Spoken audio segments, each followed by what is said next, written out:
Hello and welcome to MTG Specs. I am Lee and today I'm very excited because WotC has provided us with the antidepressant of choice. Cute animals. Who needs them? You need them. Bloomburrow has arrived. Like me, you might have spent some of your day getting soaked underneath an umbrella that was only fit for purpose for a small Victorian ghost.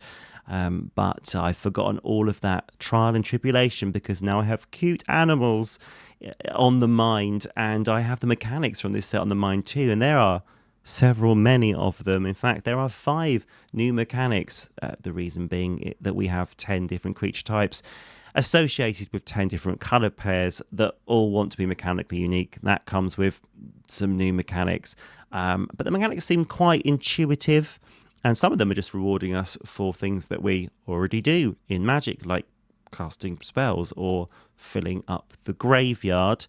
And yeah, they don't seem that complex. I'm quite excited to get stuck in with them. A couple of them are watered down versions of mechanics that we already know, but we're going to cover those in a moment. But let's start with the mechanic I am most excited to build with, and that mechanic is expend. So expend asks you to track the amount of mana that you are using to cast spells. For example, Wandertail Mentor says whenever you expend 4, put a +1/+1 counter on Wandertail Mentor.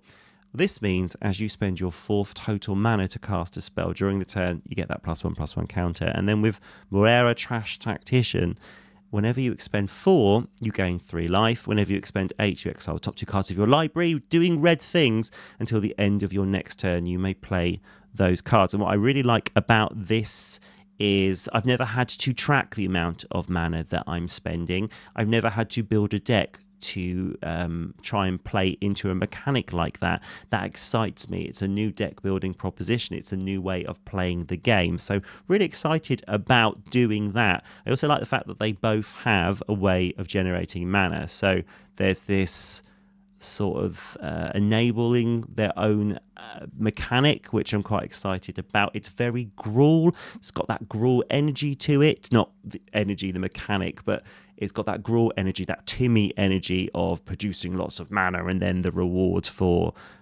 doing the big mana things. Do we build this with little increments, small spells, maybe with cantrips and the impulse draw so that we've got cards coming into our hand and we keep spending mana during our turn? I love the fact that it incentivizes you to just spend your mana. Let's not hold any of that mana back. Let's keep going for it. Let's do the Gruul thing. It's very exciting. Very excited to try this out. Or do we just fill our deck with loads of high casting cost creatures and spells? So really interesting. Can't wait to get my inner Timmy on and to build with a bit of expend.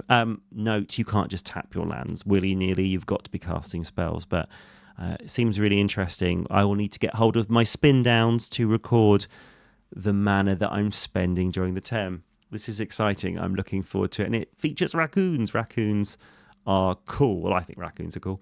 Okay, let's move on to the mechanic that I am second most excited about, and that is Offspring. So Offspring, yes, it's kicker. You're paying a little extra for an effect. And this effect is to create the offspring of the creature that you've cast. So it will be the same colour, and it will have the same abilities, and it will have the same mana value, but it will be a 1/1. But you'll be doubling up on what the card can do. So with the Wild Guide, this Wild Guide is a 2/2 that can tap to add 1 mana of any colour, and you can put a +1/+1 counter on that creature. If you have the Offspring in play, you can now add 2 mana of any colour, which helps with that investment of mana, that extra kicker cost. And you can add a +1/+1 counter onto that Offspring as well. Did you know that each of the Offsprings has its own unique art? Here is the Tender Wild Guide. It's so cute. Which is the reason why it's number 2. One of the reasons why it's number 2. I would say about this, it is basically a weaker version of Squad. So Squad is, I have prepared a slide for Squad, Squad is you can pay the squad cost more than once. So with Gary Clone, which is a 1/3 that when it attacks it gets +1/+0 until end of turn for each other Gary Clone, you could spend 2 for 1, you could spend 4 for 2 copies of Gary Clone. Yeah, we saw it in 40k, we saw it in Lord of the Rings as well. So that was more far-reaching in terms of gameplay. But Offspring's cute. I think it's really flavourful, and I'm excited to use it because we can abuse creature ETBs. We've got another creature coming into play. Also, in this set, the assembled throng of creatures of a certain creature type are rewarded. There's that land. I want to call it, I can't remember what it's called, something to do with 3 and tree, 3 chair tree. At me in the comments. It looks at the number of creatures of a creature type to add mana for each of those creatures, and I'm sure there'll be more cards like that as well coming up. And this works at all stages of the game, so if you want to cast the Wild Guides on turn 2 you can, or you can wait to turn 4, so you have 2 Wild Guides. And then if you have a look at Thunder Trap Trainer, so it's got Offspring 4, so you have to pay an additional 4, so it's not always 2, which says when this creature enters, look at the top 4 cards of your library. You may reveal a non-creature, non-land card from among them and put it into your hand. So it's an ETB or an enters. It's been templated to enters now. You'll get 2 of those if you're able to pay for the Offspring. And where this mechanic looks really, really scary is with one of the face commanders. This is Zinnia Valley's Voice, which says it gets +X/+0, where X is the number of other creatures you control with base power 1. Base power 1 being what the Offspring will come into play with. And all your creatures get Offspring. This is a really cool card. And I guarantee it will be one-shotting you at some point. It's got flying. So look out for Zinnia. I think she is going to be a super powerful face commander.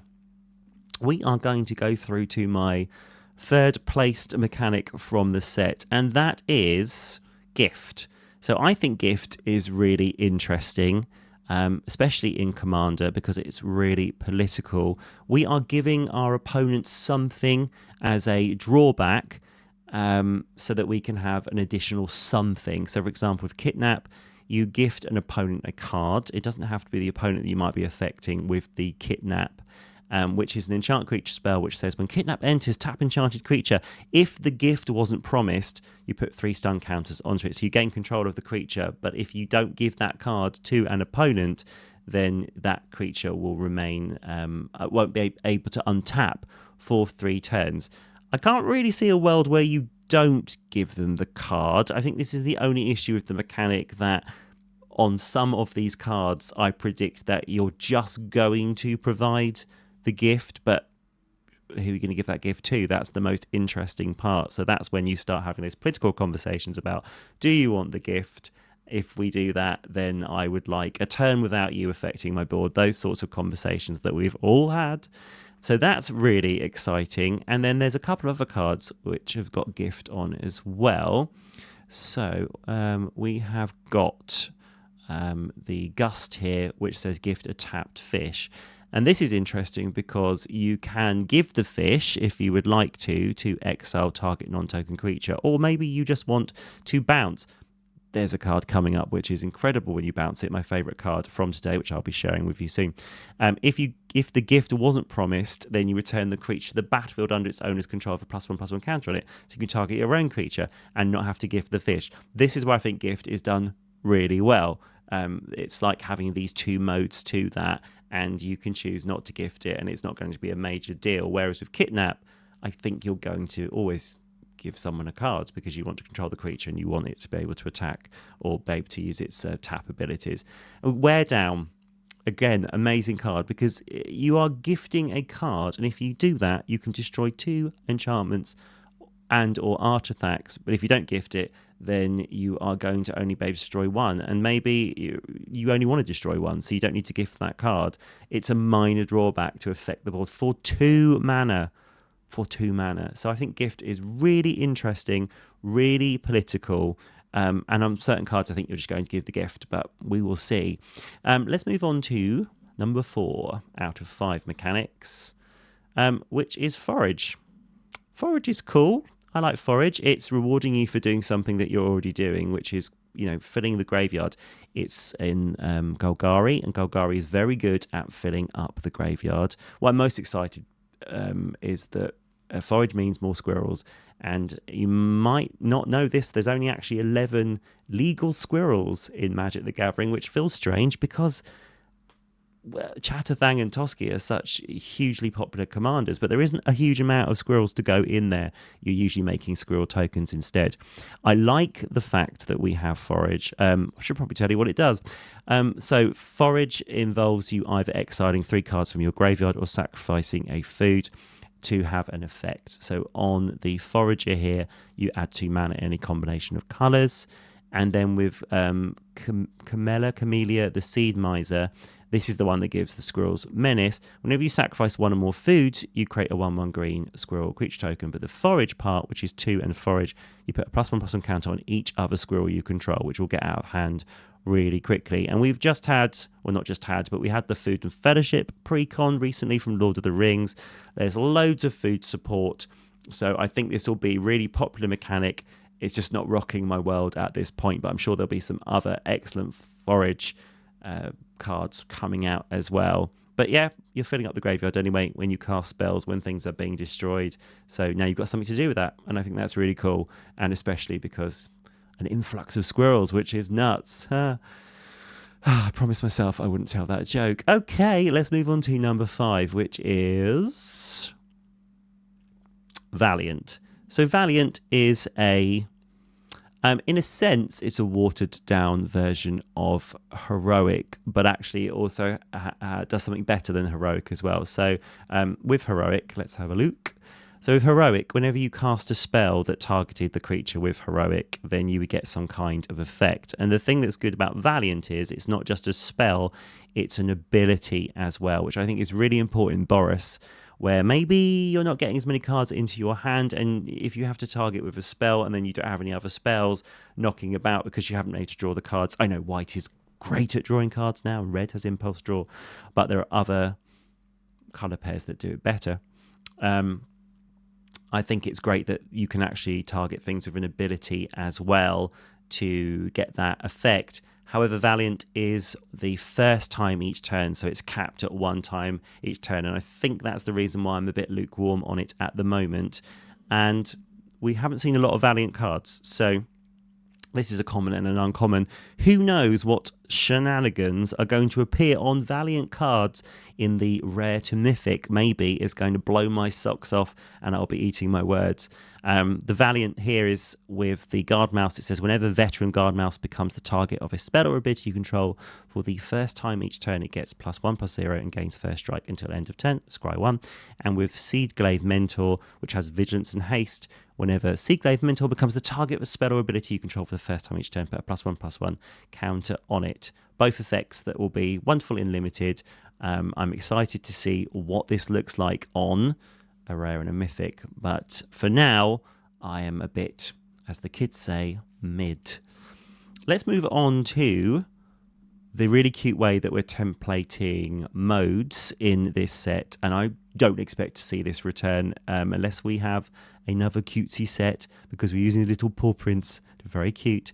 It says you can choose up to 5 paws worth of modes, and you may choose the same mode more than once. So with this first blue card, the Season of Weaving, you could end up drawing 5 cards for 6 mana, or you could choose an artifact or creature you control and create a token that's a copy of it. You could do that twice and draw a card. Really flexible cards. Very excited to see the whole cycle, and the templating is really cute and flavorful. Oh yes, and Riku of Many Paths just appeared in Thunder Junction, so very easy to achieve, doing 3 modes and triggering Riku 3 times. So Riku's going to really enjoy the teamer versions of these cards. And then finally, I want to go through the commanders. This is the commander of my choice. I have all 4 precons on the way, although they are going to be going to my partner, but I'm allowed to choose one of them, and I have chosen Miss Bumbleflower. I am so excited about Miss Bumbleflower. It's a group hug deck, but have a look at this card. Vigilance, whenever you cast a spell, target opponent draws a card. and then put a +1/+1 counter on target creature. It gains flying until end of turn. If this is the second time this ability is resolved this turn, you draw 2 cards. This is a Bant spell slinger, but straight away came to mind was Flash. So we have colours that do Flash really well and have some interesting creatures, so we can be flashing things on other turns. It does mean that we won't get the benefit of giving something flying if it's on someone else's turn, although we could do it as a surprise blocker, which is really exciting. Giving other opponents cards is inherently political again, which is very exciting. You get to choose who that's going to. I like that a lot, but you can get a lot of +1 counters onto creatures if you're able to cast a lot of spells. And just think about this with Seedborn Muse being able to untap your lands during each player's untap step, use these flash creatures or some sort of Bant spell slinger package. I'm really excited about a cute rabbit. I never thought that was going to be something I would say about Magic. Although Quain, that's quite cute. Azorius rabbit. So Miss Bumbleflower, amazing. Can't wait to play with her. And then we also have got Bellow, Bard of the Brambles, which says during your turn, each non-equipment artifact and non-aura enchantment you control with mana value 4 or greater is a 4/4 elemental creature in addition to its other types and has indestructible haste, and whenever this creature deals combat damage to a player, draw a card. Whoa, this is fantastic. Such an interesting build around what equipment, what artifacts and enchantments in Gruul colours are you going to put into this deck. It's Gruul enchantments. Very excited to build with this as well. And it gives me the same feeling that Zur Eternal Schema gives, which you can use to turn non-aura enchantments into enchantment creatures that end up having keyword soup of Death Touch, Lifelink and Hexproof. These two have a similar feel, and look, I've noticed that WotC at the moment is doing a lot where they take a card and then give the ability and effects to another card which is none of those colours. For example, Stang, the one that creates his own twin and everything attached to him is attached to his twin. We've now got a card, and that's Gruul as well. We've now got a card in black, blue and white that I cannot remember the name of, the Sky Captain from MH3, that does the same thing where it creates copies of things attached to it to other things as well. So I'm seeing the correlation here between the two designs. Really excited about what this Bard of the Brambles is going to do. And then with Hazel of the Root Bloom, which I think is probably on comparable power level with Chatterthang, you can pay 2 life, tap X, untap tokens you control, add X mana in any combination of colours. Scary stuff, but it enables itself at the beginning of your end step. Create a token that's a copy of target token you control. If that token is a squirrel, instead you create 2 of them. Create 2 of those, and then that's going to feed back into that first ability. This is a monster. Chuck in loads of food for forage as well. Put it in Chatterthang that's creating tokens. This is absolutely insane. And we finish with my favourite card that was spoiled today.